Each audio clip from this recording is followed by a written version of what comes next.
I was shoved into a hazy wedding palanquin. The beginning and end are completely forgot. I only remember the groom was incredibly handsome, with a small vermilion mole between his brows. At first, I didn't pay it much mind, but then the dream dragged on for half a month. The most recent time, he pressed me down onto the bed and whispered, "Jaina, you must never leave me, not even in the next life." Later, I found out he was King Yama, and I had cheated on him. I jolted awake, opened my phone, and the screen read 4:44 a.m. Perfectly fitting the scene. I got up, poured a glass of hot water, and finally mustered the courage to open that empty chat window. "Master Bai, I'm so sorry to bother you.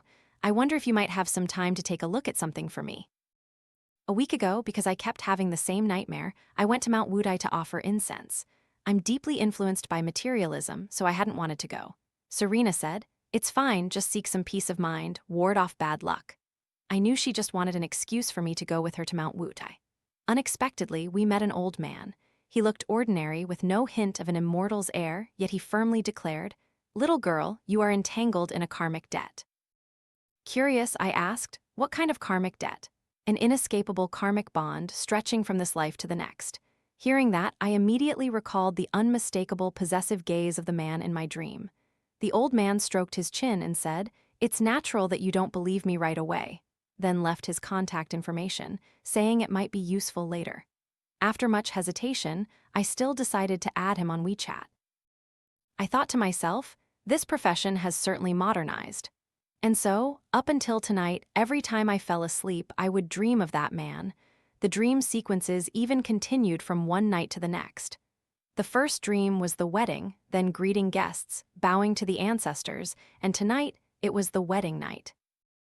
Master Bai replied very quickly.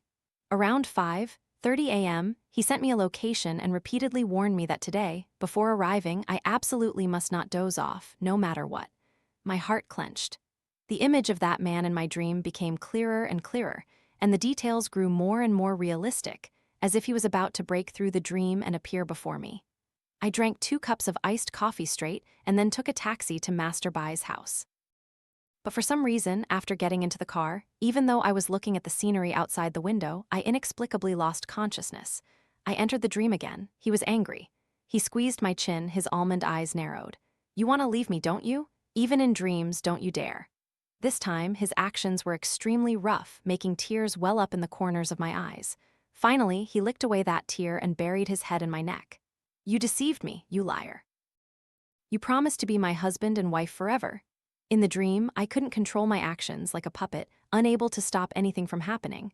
I just prayed to wake up quickly. I have no impression of what happened after that.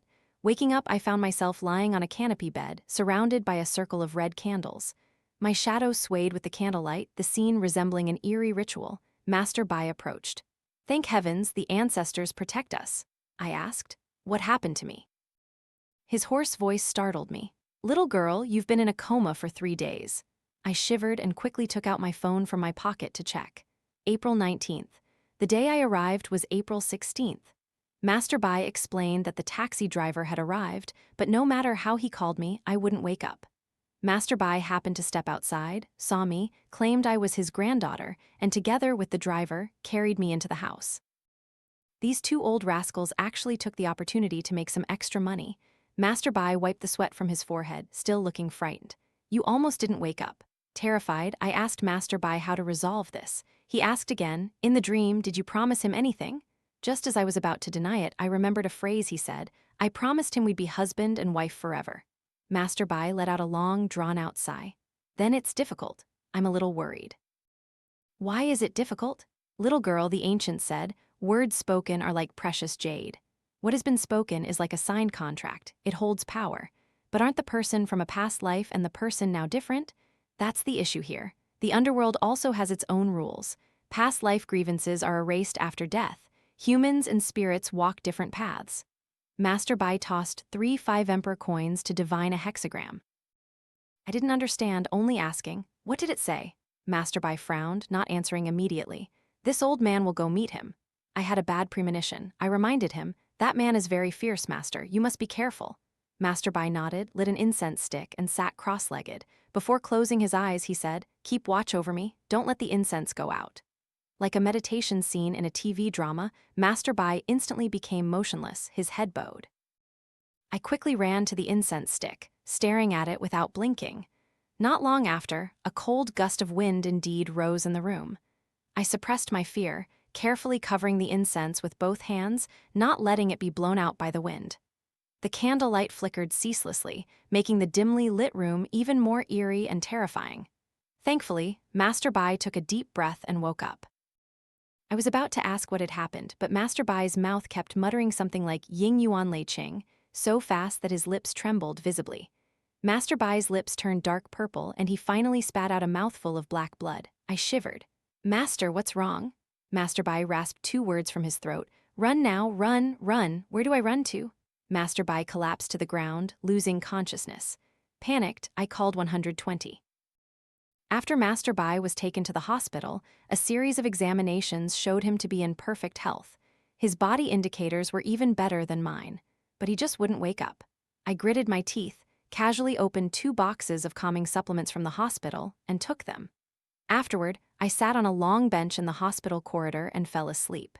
Sleeping in a hospital, if anything happened, at least I'd get immediate emergency care. Perhaps because this was the first time I had actively sought him out. This time, I saw a completely different scene. The sky and earth were a sickly yellow, like before a major summer thunderstorm. I walked down a cold, labyrinthine path. Suddenly, I saw a black cat at a bend. It meowed at me, then turned and walked away. I hesitated for a moment, then followed. I didn't know where I was going when the black cat leaped and vanished. Before me was a circle of tall cypress trees.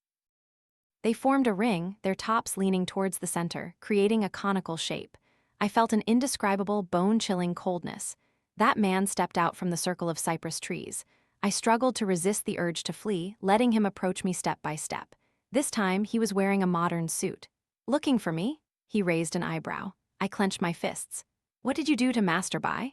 The next second, he teleported to a position so close to me it couldn't get any closer. His large hand covered the back of my neck, his lips almost brushed my earlobe, his voice soft yet dangerous. Are you questioning me? For someone unrelated? I felt the coldness that had been sealed away for many years radiate from his body, trying to keep my teeth from chattering. You and he have no grudge or enmity. Please let him go.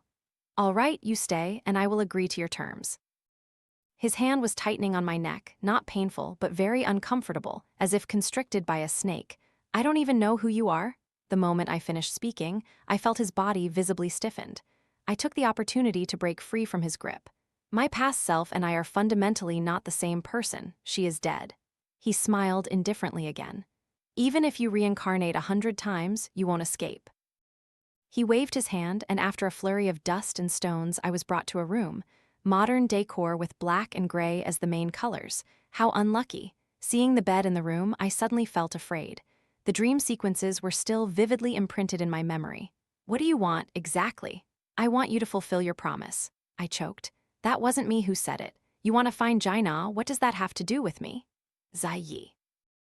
In your past life, you were also named Zai Yi, and your pet name was Jaina.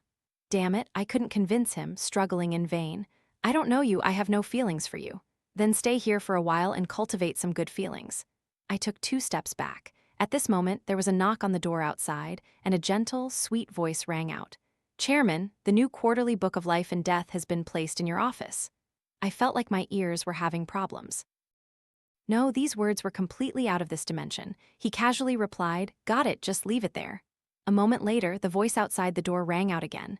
Chairman, and tomorrow you have a meeting scheduled at the Heavenly Court. His voice was cold. Got it. Chairman, I saw the veins pulse on his forehead with my own eyes. Get out.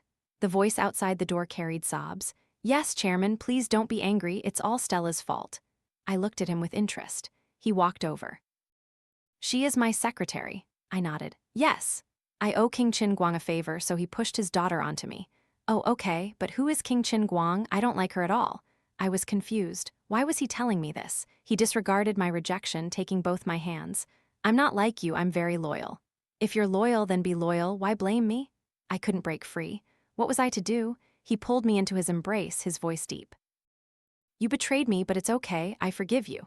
He said that my past self, after marrying him, fell in love with someone else. I couldn't admit to this. I also didn't think there was any connection between my past self and my current self. He imprisoned my soul in this gray room. I asked, will I die in the real world? He placed the documents in his hand aside. If you don't want to die, at most, I'll wait a few decades for you. Wait for you to die and then come find me again. I gave a forced laugh. Only ghosts would seek you out then. What about Master Bai? His voice was flat. I won't bother with him, but he offended King Yama, so he has to learn a lesson. King Yama, how did he offend King Yama? He told me to stay away from you. He dared to meddle in my affairs. Wait a minute, he's King Yama? This exceeded my comprehension. He rubbed his temples impatiently with 2 fingers. I forgot you have no memories. I am the 10th Palace King Yama. Ethan, it must be said that the underworld is developing, and its residents are keeping up with trends. King Yama is now called chairman. I asked, so there are 10 chairmen? Ethan said, their 10 palaces are independent. Think of them as 10 different companies. I suddenly felt my future was bleak. King Yama wants me dead by the 3rd watch of the night. How can I survive until the 5th watch? I had no choice but to try and trick him. Your Excellency, King Yama, please let me go back and live out this life. When I die, won't I still return here anyway? Ethan frowned. Don't call me that. I was stunned. Then, Chairman, Ethan tucked my stray hairs behind my ear. Before, you always called me Ailey. Even if I borrowed the courage of the other 9 King Yamas, I wouldn't dare. Am I worthy? Achoo! I sneezed at an inconvenient moment, looking at Ethan worriedly. Oh no, will I be banished to Avasai Hell? Ethan frowned slightly. This old man is meddling in my affairs again. Old man, I'm awake again. I was lying on a hospital bed. Master Bai was overjoyed. Little girl, you've finally woken up. My head felt a bit dizzy. When I got out of bed, my legs were like jelly. I almost collapsed to the ground. Master Bai said, this time I was completely comatose. He used a never-before-used secret technique to help me wake up. But he sighed, I've gone around King Yama's palace. Even if I didn't die, I've suffered a great loss of vital energy. Master, do you know who that person is? HMPH, an old demon with thousands of years of cultivation. I felt a bit relieved. Master, this matter is a bit too complicated. I wanted to say those 2 words, King Yama, but found I couldn't utter them. Master, this is my past life debt. This matter runs very deep. You don't need to help me anymore. Master Bai's eyebrows shot up. Why not? Once you help the Buddha, you see it through to the end. This old man won't live for many more years anyway, so why not have a fight with that old demon? I struggled to speak. I truly appreciate your kindness, but I don't want to implicate others. I have no parents, nothing left to hold me back. If I die, I die. Please don't risk yourself. I sighed. I've been to the underworld. He has very powerful backing. We can't fight him. Master Bai changed the subject, saying he would go back and review ancient texts, determined to punish that old demon. I gave a bitter laugh. My body was weak, and not long after, I fell asleep again. I thought I would return to King Yama's palace, but instead, I saw a scene from my past life. I saw someone who looked exactly like me sitting in the arms of a man dressed in white. Brother Ryan, please take me away. Ryan. It was then that I realized the man was not Ethan. It wasn't me, my past self had truly betrayed King Yama. The scene shifted again to an intimate scene with Ethan. His eyes were bloodshot, his entire being radiating violence as he asked, Who is your husband? My past self truly didn't want to admit it. Her eyes brimmed with tears, her lips tightly bitten. She said nothing. Say it's me. Who am I? Ailey. His actions grew more intense. Do you love me? It was unbearable to watch, yet I couldn't control my own eyes, nor could I face Ethan. I felt a pang of sorrow for him for a second. Truly, he was too deeply in love.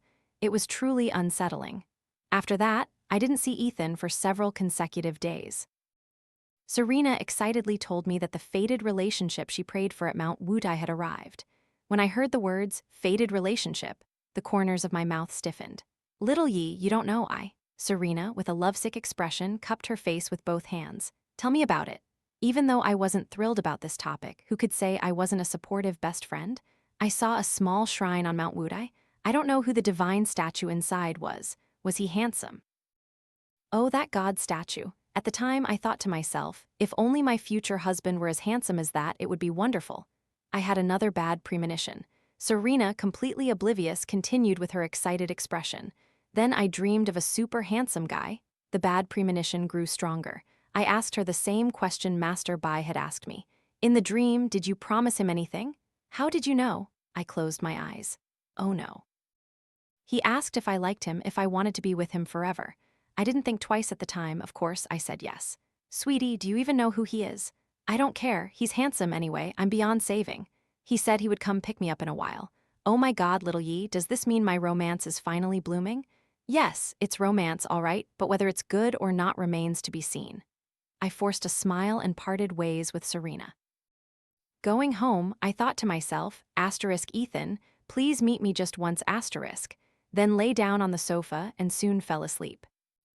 Ethan was still sitting at his desk. Seeing me look up, he scoffed. Changed your mind, have you? I swallowed. Chairman, I have something to ask. As I recounted my story, Ethan's flippant smile vanished. Mount Wudai? Impossible. Ethan picked up the cyber walkie-talkie on his desk, almost blinding me with its shine. Old Man Zai, go investigate if there are any wandering ghosts or wild spirits around Mount Wudai. He's not one of your underworld residents. I was a little surprised. I thought he wasn't. I didn't know why Ethan was so assertive, but I could only murmur an oh. I still wanted to ask if Serena was in danger, but Ethan continued. Come to the underworld a few more times and you'll die. Of course, if you can't wait to see me, I don't mind. Who wants to see you? My mouth remained respectful. Thank you for the reminder, Chairman. All right, go back. When I find out the results, I'll send you a dream. Today, Ethan seemed to be in a bad mood, but that was none of my business. I nodded, thanked him, then opened my eyes in the real world. The next day, Serena called me, and my heart seized. Little Yi, I was in a car accident. Where? I rushed to the door, putting on my shoes. Which hospital are you at? I'm coming right away. It was rush hour, and traffic was at a standstill. I got out of the taxi, immediately rented a shared bicycle, and hurried to the hospital. Suddenly, a loud bang echoed from behind, followed by a clamor from the crowd. I instinctively turned my head, only to see the taxi I had just been in, hit by a large truck that had sped around the corner, half its body crumpled. The driver was carried out by a few people, covered in blood. My heart pounded. I didn't dare to think. I whispered a prayer but still had to get to the hospital. I found Serena lying on a bed, one leg in a cast. Little Yi! As soon as Serena saw me, tears streamed down her face. I quickly went to her bedside. How is it? A broken right leg, 3 broken ribs. Serena sobbed, her face contorted in pain. Don't get agitated, don't get agitated. I quickly tried to calm her down. What happened? I pulled out tissues to wipe Serena's tears. Serena said, I was walking normally on the sidewalk. A car ran a red light, speeding and crashing directly into me. The driver said that at the time, he didn't know why, but even though he saw the green light, he didn't see me. An ordinary person might find this illogical, but my entire body went cold. I wondered how far Ethan's investigation had got. Little Yi, there's something I don't know how to say. Last night I dreamed of him again, and he said he wanted to pick me up. By now, Serena had completely lost her initial shyness, her small face creased, looking like she wanted to cry but couldn't. Don't worry, I said, holding Serena's hand. Didn't we meet an old man at Mount Wudai? Hearing Mount Wudai, Serena's face paled. That old man is very skilled. I'll ask him about this for you. It was inconvenient for me to mention Ethan, so I could only use Master Bai as a shield. This time, when I arrived in the underworld, Ethan wasn't there. A woman with a slender figure and sweet, beautiful features sat in Ethan's place, completely embodying the air of a master. Excuse me, is the chairman here? I have something to discuss with him. The woman giggled as if she'd heard something amusing. The chairman isn't someone you can just meet whenever you wish, miss. With that, she scanned me from head to toe, undisguised disdain in her eyes. Then I apologized for the inconvenience. I'll come again another time. I was about to turn and leave, but the woman teleported to grasp my collar, her alluring eyes narrowed. So it's you, the one the chairman has been longing for all these years? I calmly faced her. Miss, you and I have no quarrel. What you're doing is truly impolite. The woman snorted coldly, released her grip, and pushed me back with force. Who are you to lecture me on politeness? I fell to the ground from her shove. Her voice was clearly Stella's from before, the daughter of the first palace King Yama, King Qin Guang. She couldn't be provoked, so I should just avoid her. I was about to get up when an icy, sinister wind blew past, so cold it made the nape of my neck prickle. Jiang Xingxing, what have you done? Ethan's voice was calm, but I sensed an unprecedented fury. Stella was clearly panicked. It's not what you think, Your Excellency. Ethan helped me up, not even glancing at her. With a wave of his hand, Stella was sent flying, crashing hard against the wall. Don't let her get seriously hurt. But to my surprise, Stella got back up from the ground, bowed halfway, placing her right hand on her chest. Stella knows her mistake. I will go to the jailer myself to receive punishment. Ethan coldly spat out a few words. Go. Stella, with her hair half disheveled, obediently walked out, even closing the door behind her. Isn't she King Qin Guang's daughter? Aren't you afraid of offending others by hitting her? Ethan leisurely scanned me, giving a very improper smile. Worried about her? I really shouldn't have opened my mouth. You are a living person. For her to lay hands on you and harm you is a grave taboo. So that's how it is, even though I wasn't hurt. I remembered the main issue. Chairman, have your investigations yielded anything? My friend was in a car accident almost. Ethan looked at me for a moment. She doesn't have much longer to live. I was stunned. Who is the other party? Can't you underworld officials resolve this either? Ethan irritably pulled a chair closer, but the next second, as if smelling something, he kicked the chair away. I saw him take out the walkie-talkie again. Next time, if you let Jiang Xingxing in, you're all fired. I tried to minimize my presence, but Ethan pulled me into his embrace. I wanted to push him away. He lowered his head and rubbed his soft hair against my neck. Jaina Zai Yi, let me hold you for a moment, just a moment. Perhaps the chairman also had his own sorrows. I didn't dare to move. Ethan kept his word. A moment later, he released me, returning to his cold, unapproachable demeanor. Your friend worships sea. How could there be a statue of the deity sea on Mount Wudai? Ethan said. There truly isn't. Serena that day had been drawn into an anomalous space, which was why only she saw that strange house and the unfamiliar divine statue. Serena has agreed to be a concubine for sea. She's as good as dead. I felt myself gasping for breath. Is there no other way? Ethan said. She agreed to it herself. No one can conveniently intervene. I felt a little unsteady. Ethan's and my conceptions of life and death were, of course, different. In his eyes, a human life, a mere few decades, would simply reincarnate in the next life after death. The difficulty was that Serena had agreed to be together forever, which was equivalent to a contract of permanent servitude. You gods and spirits, if you make a promise, must you fulfill it? Can a contract be broken? As soon as I finished speaking, Ethan gave me a gaze as cold as the underworld's depths. Indeed, there are some who, of course, don't take vows seriously. What about forever in the next life? They say change and they change. I pretended not to hear Ethan's sarcasm. What if she regrets it? Unexpectedly, Ethan reacted as if I had touched a raw nerve. How can the principles of the heavenly Tao be a joke? If a promise is made and not fulfilled, then her soul will be scattered to the winds. I had never heard Ethan speak so harshly. But ironically, my past self had truly wronged him, so I couldn't argue. But she wants to ask why she didn't have her soul scattered to the winds. I nodded hesitantly. I had almost no memory of my past life. It seemed I had forgotten many important things. A flicker of sorrow passed through Ethan's eyes, but his lips curved into a smile. Do you still remember Ryan? It seems that in my dream, the man dressed in white whom my past self embraced. I called him Brother Ryan. I was pondering the meaning of Ethan's words when I heard him say, "It's best not to remember. You only need to remember that the unfaithful will not have a good ending." Ryan, what happened to him? But I couldn't bring myself to ask, fearing I would bring trouble upon myself. Ethan didn't want to say more. You've been in the underworld for too long today. You didn't listen to a single word I said. I gave a forced laugh. If you come one more time, don't even think about leaving. I was so scared that I scurried away. When I woke up, my entire body felt hazy. No kidding, my soul had traveled to King Yama's palace. If I didn't die, I was at least injured. What was more frustrating was that it had been a wasted trip and the problem remained unresolved. I was about to go visit Serena in the hospital when I noticed many missed calls on my phone. My heart went cold. I called back. The phone rang twice, then was quickly picked up. Hello, are you Miss Serena's family? I'm her friend. What's wrong? Miss Serena's condition worsened at 3:31 a.m. this morning. She's suffering from a severe brain hemorrhage and is currently undergoing emergency surgery. My mind buzzed. I even forgot how I got to the hospital. Coming back to my senses, 4 glowing words, undergoing surgery, were before my eyes, like a scene from Final Destination Asterisk, a death talisman plastered on her forehead. No matter how she tried to escape, she couldn't. My entire body felt limp, and I collapsed onto a chair in the hallway. At that moment, the ceiling light flickered with a ZZZT sound, blinking twice. My heart pounded, and I felt an unprovoked emotion called fear. A man rushed from the opposite corridor. As the distance slowly closed, I finally saw the reflective object in his hand was a 20 cm long blade, but my legs were like jelly. I tried twice but couldn't stand up.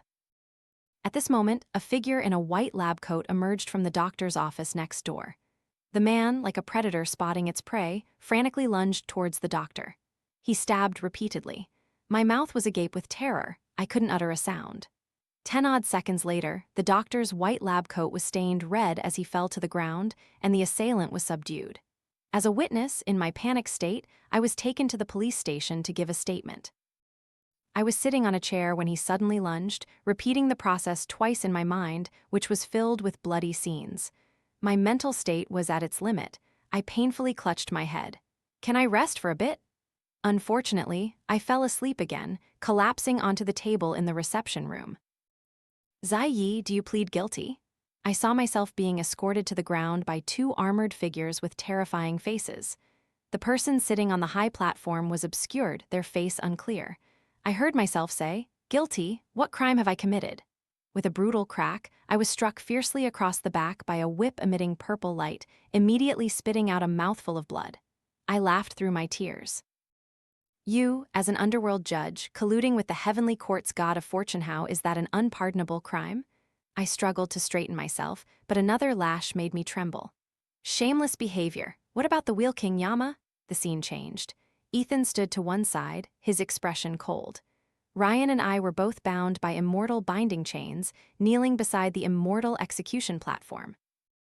It was strange, I somehow knew they were immortal binding chains and that it was the immortal execution platform. "Last chance, do you two plead guilty?" Ryan shielded me. "It was I who seduced her. Brother Ryan, if you want to punish or destroy, aim for me. I Zhang Yuanxiao will bear it alone. Please release her." "Fool!" Ethan uttered the two words with an emotionless face, his eyes looking at Ryan as if he were a piece of trash. I sobbed, kneeling and rushing to Ryan's side. He looked at me, his expression grieved. "Little Yi, take good care of yourself during the days without me." With that, he looked at me deeply, then stood up, his figure wavering, and leaped down the immortal execution platform. My eyes widened in horror. "Brother Ryan?" I instinctively lunged forward but was restrained by a pair of hands. Ethan whispered in my ear, "He's dead. No one will bother us anymore. Jaina, you can only be with me." I had a very long nightmare. My head ached as if it would explode. Ethan, Ryan, Oxhead, Horseface. It seemed as if many people were speaking in my head simultaneously. Suddenly, my heart clenched. I tried to take a deep breath but couldn't. My lungs felt like they were stuffed with cotton, slowly suffocating me. I couldn't hold it back and fell to the ground. A thread in my mind snapped. I was dead. Back in the underworld, this time there were many people. They were jostling on a bridge, beneath which flowed clear blue water. I heard someone in front say they had been queuing here for 3 years. I saw people continually joining the queue behind me, so I let them go ahead. Everyone looked surprised and strange, but I just smiled without saying anything. Sure enough, not long after, Stella arrived. She kept her distance from me, her voice flat. "The chairman is looking for you." The moment I saw Ethan, I slapped him. Stella gasped. After Ethan ordered her out, she obediently retreated. Ethan cupped the side of his face I had slapped and smiled. "You've remembered now. You're truly a madman, a pervert." I lost control and grabbed him by the throat, but having no supernatural power, I couldn't hurt him at all. Ethan's eyes reddened again as he took my hands. "I've been through so much. Do you know how much I love you?" "Love, I only wish I could kill you." My affair had other hidden circumstances. It could even be said to be forgivable. What vow? Ethan had used his supernatural power to temporarily make me lose my memory, hypnotizing me into loving him and forcing me to agree to be husband and wife forever. From beginning to end, it was a lie he orchestrated himself. I would never love Ethan. He was my brother. When we were humans, we were full-blooded siblings, sharing the same father and mother. After death, past life events are erased, but the memories remained. When I broke free from his magical control and regained my lucidity, I had become his wife. In my pain, I wanted to destroy my soul but was imprisoned by Ethan in the underworld. By chance, I met Ryan during his underworld inspection tour. He looked at my face, pensive. "I feel like I've met this young lady somewhere before." Ethan and I bore some resemblance, so it was no surprise. Ryan was different from the gloomy Ethan. He always wore a warm smile. He would tell me stories of what he saw and heard during his tour throughout heaven and earth, bringing me precious fruits from the heavenly court. In the middle of the night, when I wanted to destroy myself, Ryan held me and said, "Everything will pass." If it weren't for Ryan, I would have gone mad long ago. Besides that embrace, Ryan and I had no contact that crossed any boundaries. "Little Yi, wait until I can properly be by your side." Yet, such a pure and honorable man like him was forced to jump down the immortal execution platform under the charge of collusion. His soul was scattered to the winds. After Ryan's death, I pretended to comply with Ethan to lower his guard. While he wasn't paying attention, I ran to the Nath Bridge, passed through the gate of reincarnation, and was reborn. Ethan managed reincarnation. For me, a high-ranking official of the underworld, to reincarnate on my own initiative represented a major oversight in his work. Ethan was severely punished, which was why he couldn't find me for a long time. But once he looked, it was as easy as turning one's hand. He and I had a vow, there was no escaping. Back in the real world, Ethan held my hands tightly, his expression frantic. "You are my wife, you can't go anywhere, ha ha ha, now Ryan can't save you anymore." My pupils dilated. "What do you mean Ryan isn't dead?" While I was stunned, Ethan moved a finger and a bright screen appeared before my eyes. The person inside was Serena. I was both shocked and suspicious. Ethan squeezed my chin, forcing me a step closer to the screen. "I want you to see clearly how Ryan surrendered himself to see." "What?" Serena was wearing a red wedding dress, her cheeks cupped by a tall, burly figure who was pouring her glass after glass of wine. "Serena!" I reached out, wanting to knock the wine glass away. The screen rippled as if poked. "I specifically helped him restore his memories. Tell me, what will Ryan do when he discovers he's turned into a girl and is forced to be a concubine?" Slap. My slap landed hard on his face, cutting off his words. Ethan's anger turned into a mocking laugh. "Come on, hit me a few more times." He extended his long arm, lifting me onto his shoulder. "If you still have so much strength, you'll have a place to use it later." "You bastard, you pervert!" I punched him frantically. The scene abruptly changed. I was thrown onto the bed in that gray room. I struggled to get up, but Ethan pinned me down, making it impossible to move. "What do you want to do? Get out." I stared blankly at Ethan, who was on top of me, but I couldn't even push him away. Tears silently streamed down my face. "Get out, go die." Ethan blocked my lips, and no matter how I bit and tore in hatred, he absolutely wouldn't let go. Unfortunately, he had a self-healing ability. I couldn't bite him to death. "Why isn't it you who died? Why?" Ethan's body stiffened, and his assault grew more intense. Finally, my tears seemed to have run dry. My vision was still obscured by a hazy film. I could only see Ethan's shadow moving above me, the dim light reflecting my absurd life. I mumbled 2 words, "Brother." Ethan froze instantly. A moment later, something cold fell onto my face, mixing with my hot tears. Ethan buried his head in my neck. I no longer had the strength to push him away. My neck was icy cold. "Zai Yi, can you sometimes show me a little pity?" I stared blankly at the ceiling. "Then who will pity me? Ryan." "Serena," I struggled to speak. "Mount Wutai was your doing, wasn't it?" Ethan lifted his head and cupped my face. "It was I laughed bitterly. "But I did it for love. Why does Ryan, transformed into a girl in this life, still bother you so much? I am your husband." My chest ached, and I closed my eyes in despair. "Ethan, kill me one more time."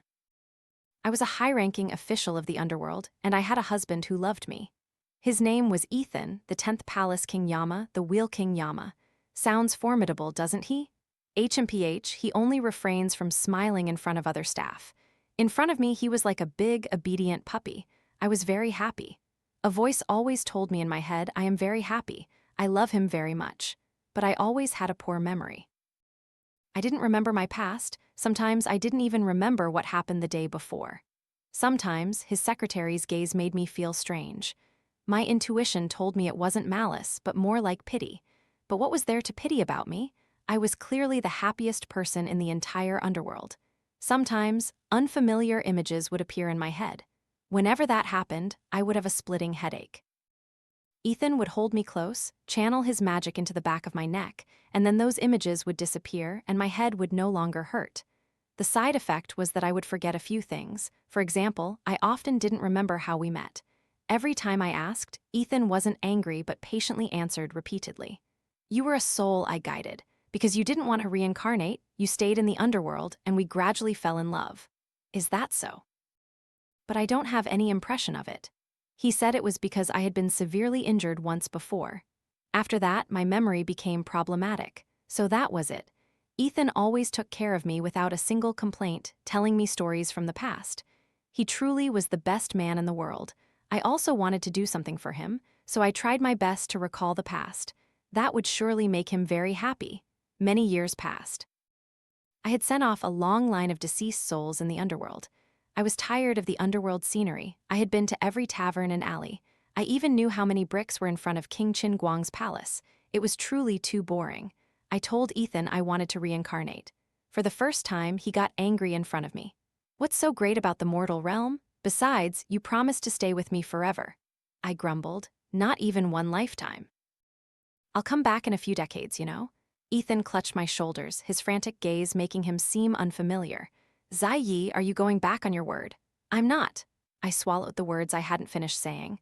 "If you're not happy, then I won't go." That day, Ethan was unusually clingy and demanding for a long time, as if afraid of losing something. This fool, did he really think I wouldn't need him if I went to the mortal realm? One day later, I heard that one of C's concubines had died. It wasn't a big deal. I only knew about it from my subordinates' gossip. But for some reason, hearing this news made me feel agitated and choked up. When I realized what was happening, tears were streaming down my face. What was wrong with me? Did I acquire a condition where I can't control my tears after losing my memory? I didn't understand. Can ghosts cry too? I clumsily wiped away my tears, but the more I wiped, the more they came and my head started to ache again. I wanted to send a message to Ethan, but immediately thought of him being in a meeting and unavailable. I shouldn't bother him with such a trivial matter. But it truly hurt, a pain I had never experienced before, as if something was drilling a hole in my head. I clutched my head, trembling all over. At that moment, Ethan's secretary, Stella, knocked and entered. I tried to maintain a normal demeanor. "Your chairman is in a meeting with King Chujiang." She took 2 steps closer. "I came to find you." Looking at Stella's conflicted expression, I propped my head with one hand, trying to force a smile. "Is something urgent? My head hurts a little right now." Stella, for no reason, had tears welling in her eyes. She turned her head away and after a long moment spoke. "It's very urgent. Above the Wheel King Yama's palace, it seems a fierce storm is brewing." The pain was so intense it felt as if all the meridians in my body were fractured. Stella's magic and fragments of her memories simultaneously surged into my brain. Everything was complete, and Stella let out a sigh of relief. "I have to go hide at my father's place for a while. Take care." Before leaving, she gave me a meaningful look. "Thank you," I said, my voice unexpectedly calm. These years of being toyed with and deceived replayed in my mind like a fast-forwarded film. Chaotic, yet never so clear. No crying, no screaming. I, in a normal state, walked to the underworld boundary. The gatekeeper saw me. "Master Judge, I don't seem to have received your dispatch orders." I bowed my head, gave a faint smile, and suddenly raised my hand. The moment a ring of light shot out, the gatekeeper fell. I chanted an incantation and went straight to the CU land. C was holding a funeral. I looked at the white banners fluttering across the sky and suddenly saw Ryan from that year in snow-white robes and imposing demeanor. My eyes welled up with tears again. I turned my hand palm up and a sword shimmering with fire appeared in the air. I held the sword and walked step by step up the sky-piercing mountain. I met C. He looked suspicious, yet still smiled. "This young lady is HMPH, my grandmother." I secretly channeled my magic, slowly raising the sword. The moment I saw the figure behind him clang, the sword fell to the ground. "Serena," I uttered a syllable but then fell silent. She looked at me with a hint of suspicion, smiled, then looked at her husband, C. I took half a step back. After a long moment, I heard myself say, "I am from the underworld and I have come specifically for this." "Ah, you are Linger's friend, aren't you?" Her ascension, the loss of her mortal body, is truly a good thing. "Linger, ascension?" I blinked. "Yes, I came specifically for this. She's leaning against C, and in a few years, it'll be our 200th wedding anniversary. Guests are welcome to attend the celebration then." I sat amidst the feast, listlessly chewing on an immortal peach, a specialty of Jade Pool, staring blankly at her back. I couldn't understand. "Hey, what are you looking at?" A jade-faced child stood before me, his voice childish but his tone aggressive. "I'm telling you, my parents have a very loving relationship, not the kind you can meddle with." I bit a peach, "So what? Even if you're pretty, my father won't pay attention to you." I smiled. "Your father treats your mother very well, does he?" "Of course." The child puffed out his chest, his mouth almost pointing to the sky. "How well? See that mountain cave over there? It's filled with treasures my father gave my mother." As if afraid I wouldn't believe him, the child spoke very quickly. "And my father secretly loved my mother for 2,000 years, waiting for her and never taking a wife." My mouth fell open, and the half-eaten peach in my hand rolled to the ground. "Not your mother." I was distraught. My mother was once an immortal from the heavenly court. Unfortunately, she was gravely injured, almost had her soul scattered, and was rescued by my father. Isn't that touching? Aren't you envious? The clues in my mind gradually linked together. So does your mother know about her past? The child knitted his beautiful brows. My father said that my mother's past life wasn't good, and knowing it would only bring more trouble. More trouble? I looked up. She was standing next to C, chatting happily. Indeed, trouble, I sniffed. Kiddo, can you get me another peach? The child opened his eyes wide, tilting his head slightly. He pulled out a perfectly round peach from his sleeve and held out his small hand to me. Here, I only have this one left, don't drop it again.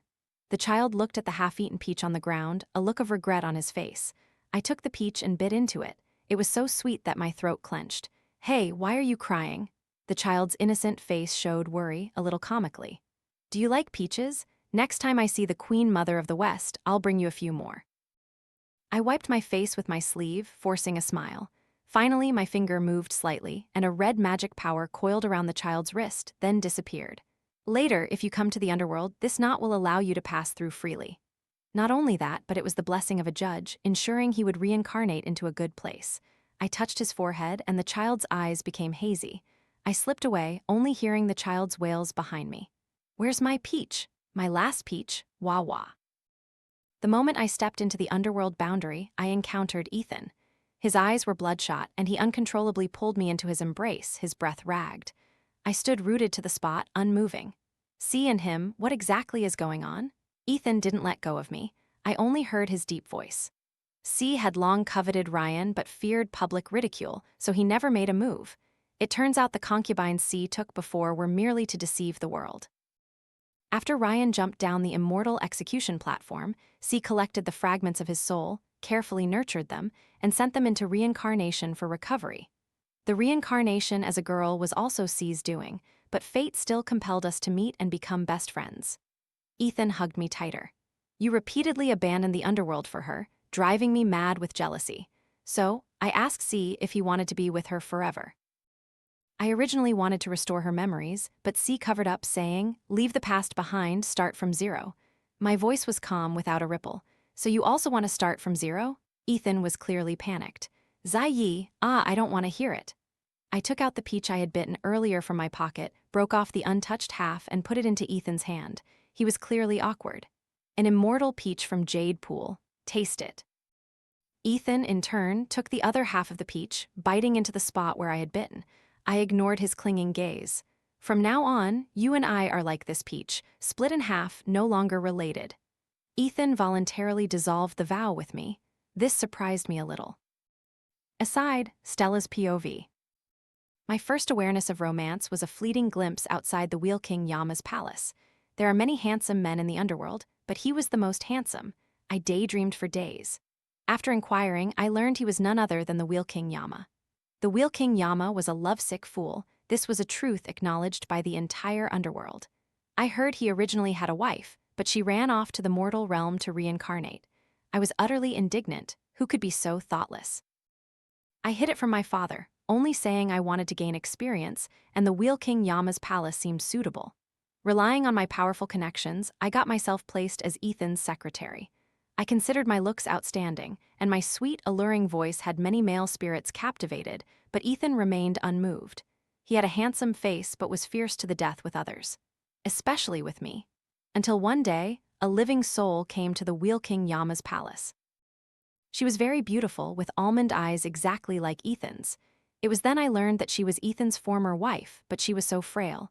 I could take her life with one strike. What right did she have? I grabbed her collar. So you're the woman the chairman has been longing for all these years? Her gaze was very cold, exactly like Ethan's when he looked at me. I let go and she fell to the ground. Heaven has eyes, I didn't mean to push her. Just then, Ethan returned. Ethan that day was like the most vicious demon trapped in the 18th hell. He gently raised his hand, and my entire body, no, my entire soul was slammed against the wall, hit so hard my eyes sparkled. I clearly saw his eyes. He genuinely wanted to kill me. In that moment, I was incredibly lucky to have a powerful father. Ethan helped her up, with a gentleness I had never seen before. I bowed my head, feeling like a clown. I left the room, and only after exiting the Wheel King Yama's palace did I let my tears fall. Clearly, I was also a lady respected by others. After that, my vague notions about Ethan were all dismissed. It was only when arranging files that I learned a few things. It turned out Zai had betrayed Ethan that year. I always found it hard to believe. With Ethan's vengeful nature, how could he tolerate a field of green grass? I suspected there were other hidden circumstances. At the very least, Ethan must have sought revenge. But even the files only contained a few sparse lines. When I asked the longtime staff in the underworld, everyone fell silent. The more I thought, the more it bothered me. Finally, while collecting new as tears to make Mengpo's soup on Mount Kunlun, I heard the truth of that year. Ethan was truly a madman. Although the dead are like extinguished lamps, that's for humans in this life and the next. He and Zai Yi, after death, worked in the underworld as siblings. They both had memories of their past lives. My father and I were the same, so I felt he was even more unreasonable. After hearing the scene that year beside the immortal execution platform, I almost burst into tears on the spot. Truly, a pair of tragic lovers. Zai Yi, as a human, eventually died.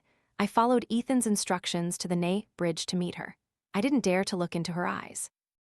Zai Yi remembered everything and raised her hand to slap Ethan. No one else in the entire underworld dared to do that. Even when Zai Yi reincarnated on her own initiative that year, Ethan's punishment was merely being confined to a small house next to the King Yama's palace, approving documents not allowed to leave. Ethan told me to get out. I immediately slipped away. But I didn't dare to go far. In case Ethan went mad, I could at least call for help. That day, they argued fiercely. The sound of crashing objects continually came from the room. Then the commotion suddenly moved upstairs. She kept crying. I clenched my fists but found it inappropriate to listen further. The next day, Zai Yi seemed to have transformed into a different person, holding Ethan's hand and strolling along the banks of the river of forgetfulness. My heart was utterly shaken. Ethan gave me a cold glance. I suddenly understood. In that moment, I truly felt she was very pitiful. I heard that one of C's concubines had died. Instinctively, I felt it was Ryan. Then I watched Zai Yi, both suffering and oblivious, play the role of a loving wife. I paced 3 circles in King Qin Guang's palace, finally making up my mind. Forget it. I have to tell her. I absolutely have to tell her. Who would have thought that after Zai Yi's memories were restored, she would be much calmer than I had imagined? At that time, I didn't yet know the saying that the greatest pain is a dead heart. After finishing my task, I ran back to King Qin Guang's palace to hide. Sure enough, Ethan discovered Zai Yi was gone and almost overturned the entire underworld, finally finding the gatekeeper knocked out. It was the first time I had seen a look of fear on Ethan's face. See, even he knows fear. Ethan wanted to leave his post without permission to search for her in the mortal realm.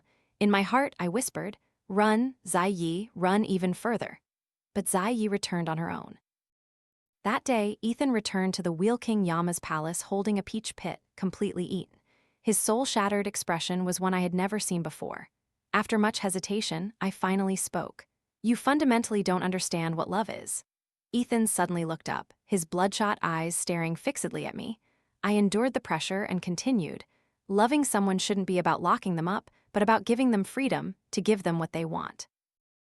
A fierce storm flashed in Ethan's eyes. "Ask your conscience, is Zai Yi happy here?" Fearing I would be beaten if I stayed, I scurried back to my father's place.